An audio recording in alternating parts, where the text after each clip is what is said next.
नमस्कार दोस्तों, कैसे हैं सब आप। उम्मीद करता हूँ सभी अच्छे हैं और मैं भी अच्छा हूँ। तो हम बात कर रहे थे संविधान की, और संविधान में हमने बात कर ली थी कॉन्स्टिट्यूशन के वर्ड के बारे में, संविधान शब्द के बारे में बात की थी हमने। और उसके बाद में हमने बात की संविधान के डेफिनेशन की, उसके बाद में प्रकार, उसके बाद में हमने इसके मूलभूत स्वरूप की बात की थी। उसमें हमने प्रारंभिक रूप से पहले हम बात कर चुके हैं 15 मिनट वीडियो में एक बेसिक स्ट्रक्चर की। उसके बाद में एक 2 मिनट का वीडियो और डाला था मैंने, उसमें हमने बात की थी इसके मूल जो अंतिम बैठक थी जो 24 जनवरी की थी, उसमें बात की थी। अब हम इन दोनों वीडियो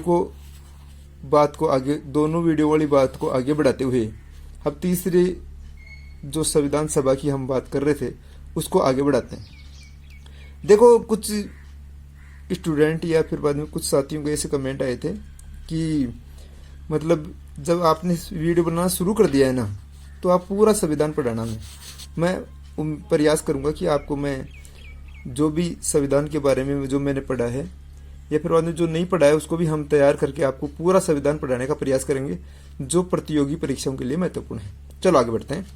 देखो, इसमें हम बेसिक सूचनाओं की बात कर रहे हैं। सबसे बड़ा संविधान भारत का संविधान है, जिसमें 395 अनुच्छेद हैं, ठीक है, और 22 भाग भी आपको पता होगा। प्रारंभ में 8 अनुसूचियां थी और वर्तमान में 12 हैं। इसके बाद बात करें तो हमने बात की थी लिखित संविधान में सबसे पहले या फिर सबसे छोटा संविधान अमेरिका का संविधान है, ठीक है। सबसे छोटा संविधान अमेरिका का संविधान है और सबसे पहला लिखित संविधान भी अमेरिका का संविधान है। अब आगे हम बात करते हैं सबसे अधिक समय में बनने वाला संविधान। सबसे अधिक समय में बनने वाला संविधान ऑस्ट्रेलिया का संविधान है। और ये आपको आपकी जानकारी के लिए बता दें, आपको याद दिला दें, 9 वर्ष का समय लगा था ऑस्ट्रेलिया के संविधान को बनने में। 9 वर्ष का समय ज्यादा नहीं हो गया, इसलिए 9 वर्ष का समय लगा कि जो भी उन्होंने मूलभूत जो नियम और कानून बनाए उनको उन्होंने इम्प्लीमेंट करके देखा, लागू करके देखा। इस प्रकार से उनको इतना समय लग गया, ठीक है। हमें लगे 2 वर्ष 11 माह 18 दिन, जो लगभग 3 वर्ष थे, ठीक है। आगे बात करते हैं हम, जो हमारी संविधान सभा थी उसके जो चुनाव नहीं क्या, ये चुनाव हुए थे जुलाई 1946 में, ठीक है। जुलाई 1946 में चुनाव हुए, आपको मैंने बताए थे 389 सदस्य, उनमें से 208 सदस्य कांग्रेस के थे, 73 सदस्य मुस्लिम लीग के थे और 15 सदस्य अन्य थे। अन्य में आप देख सकते हो 15 सदस्य हैं। इसके साथ में उसके बाद में आपको जैसा विदित है कि जब संविधान निर्माण हो रहा था उस समय यहाँ द्विराष्ट्र सिद्धांत के तहत भारत और पाकिस्तान नाम से 2 राष्ट्र बन गए थे। देखो, देश आजाद हुआ 1947 में, ठीक है, और संविधान बनना शुरू हो गया 1946 में, ठीक है। तो संविधान बनने के बाद में पाकिस्तान का विभाजन हुआ और पाकिस्तान का विभाजन होने के बाद में हमारे पास संविधान सभा की रह गई 299 सदस्य रह गए, 299 सदस्य रह गए, ठीक है, और बाकी ये पाकिस्तान में चले गए।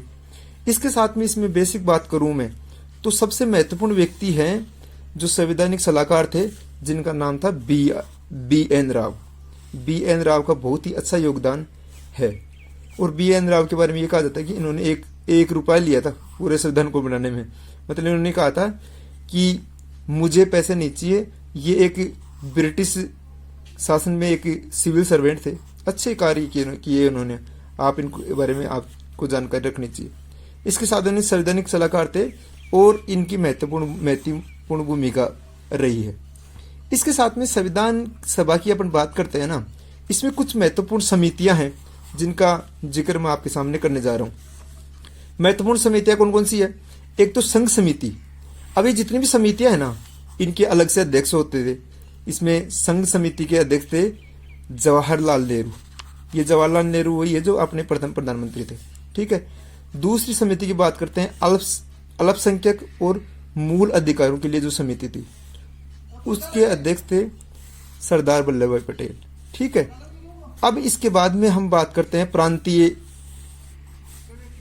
प्रांतीय संविधान की जो समिति थी, उसके भी अध्यक्ष थे सरदार पटेल, ठीक है। सरदार पटेल की आपको पता है थोड़े दिन पहले स्टैच्यू ऑफ यूनिटी के नाम से गुजरात में एक मूर्ति बनाई गई थी 182 फीट की। आपको इसके बारे में जानकारी रखनी चाहिए। इसके साथ में ही मैं बात करूं आगे तो संघीय समिति, इसके भी अध्यक्ष थे जवाहरलाल नेहरू। और आपने देखा होगा छोटी एग्जामों में कई बार क्वेश्चन आता है कि झंडा समिति के अध्यक्ष कौन थे। तो इस झंडा समिति के अध्यक्ष जेपी कृपलानी थे। ये जेपी कृपलानी खूब बार पूछा जाता है, कई बार कंट्रोवर्सी भी होती है। कुछ किताबों में इसका अध्यक्ष राजेंद्र प्रसाद को दिया होता है और कुछ का कृपलानी को। तो मैंने इसको जांच की, इसमें कृपलानी हर जगह मुझे पाया, तो मैं आपको इसके बारे में बता रहे हैं। अब आगे बात करते हैं डॉक्टर बी आर अम्बेडकर की। देखो, डॉक्टर बी आर अम्बेडकर को आधुनिक भारत का मनु भी कहा जाता है। ये क्यों कहा जाता है इसके बारे में आपको ब्रीफ में बता दूं। आधुनिक भारत का मनु कहने का मतलब ये है कि जो मनु थे ना, ये प्राचीन भारत की जो देवीय शासन व्यवस्था थी या राज्य व्यवस्था थी ना, उनके राज्य के सिद्धांत मनु ने मनुस्मृति में लिखे। जो मनुस्मृति में विवादित चीजें थी ना, उसको काउंटर किया डॉक्टर बी आर अम्बेडकर ने। ठीक है, डॉक्टर बी आर अम्बेडकर ने मनुस्मृति के में जो भेदभाव था उसका कठोर रूप से विरोध किया, और विरोध करने के कारण फिर बाद में आगे जाकर जो भी उसमें भेदभाव थे उनको संविधान जब निर्माण हुआ, निर्माण करते समय इन्होंने उन सारी बातों को असंवैधानिक घोषित करके इनको भारतीय संविधान में इनको अलग जगह दी। या फिर मैं ये कह दूं, उन सभी भेदभावों को समाप्त करके, जैसे आपको पता है कि आर्टिकल 14 में समानता का अधिकार है, अब एक शोषित पिछड़े वर्ग का जो भी सदस्य है उसको मूल रूप से सारी सुविधाएं मिल पाए। इसके साथ में डॉक्टर बी आर अम्बेडकर ऐसे कहते हैं कि सबसे लेजेंड पर्सन थे संविधान सभा में। देखो, डॉक्टर बी आर अम्बेडकर है, हमने बात की बी एन राव है, नेहरू है, पटेल हैं। ये ऐसे लोग थे जो एकदम समर्पण भाव से मतलब सारे कार्य किए जा रहे थे। इसके साथ में ही संविधान सभा की में ऐसे कहते हैं कि वकीलों की संख्या अधिक थी। वकीलों की संख्या होने के कारण ऐसे कहते हैं कि इसको वकीलों का स्वर्ग भी कहा जाता है, क्योंकि संविधान की जो लैंग्वेज नहीं कि भाषा वो थोड़ा टफ बताते हैं उसको। इसलिए कहते हैं कि यार जब हम देखते हैं कि संविधान की जो मूल कॉपी है ना, उसकी लैंग्वेज एक सामान्य व्यक्ति कम समझ पाता है, समझ नहीं पाता। इस कारण आपको हम एक सरल भाषा में संविधान पढ़ाने का प्रयास कर रहे हैं। इन छोटी छोटी मूलभूत जो तथ्य हैं उनको हम एक सरल या व्यवहारिक रूप से अच्छा आपको समझा पाएं। जो मेरे को ये सुन रहे हैं या फिर बाद में जो बातें मैं आपको यहाँ समझाने का प्रयास कर रहा हूँ, इनका उद्देश्य यही है कि आपकी जो एक भारतीय नागरिक होने के कारण आपकी संविधान की अच्छी जानकारी होनी चाहिए। इसके साथ में अगर आप एक सुव्यवस्थित नागरिक बनना चाहते हैं तो उसके लिए संविधान की आवश्यकता मस्ट है। इसके साथ में मैं बात करूं, मैंने इस प्रारंभ में बात की थी संविधान की परिभाषा की बात की, हमने प्रकारों की बात की, उसके बाद में कैसे कैसे इसकी भूमिका रहते हुए हमने मूल रूप से संविधान सभा की बात की, संविधान का निर्माण कैसे है उसकी बात की, उसके बाद में हमने उनकी जितनी भी बैठक है उसके बारे में बात की। इन सारी जितनी भी बातें हैं ये आपके लिए प्रतियोगिता परीक्षाओं के लिए महत्वपूर्ण हैं। हम आगे भी ऐसे वीडियो लाते रहेंगे। आप सभी दोस्तों से यह है निवेदन है कि आप अपने अधिक से अधिक दोस्तों को इसके बारे में बताएं और हम नए वीडियो में मिलेंगे। धन्यवाद। जय हिंद।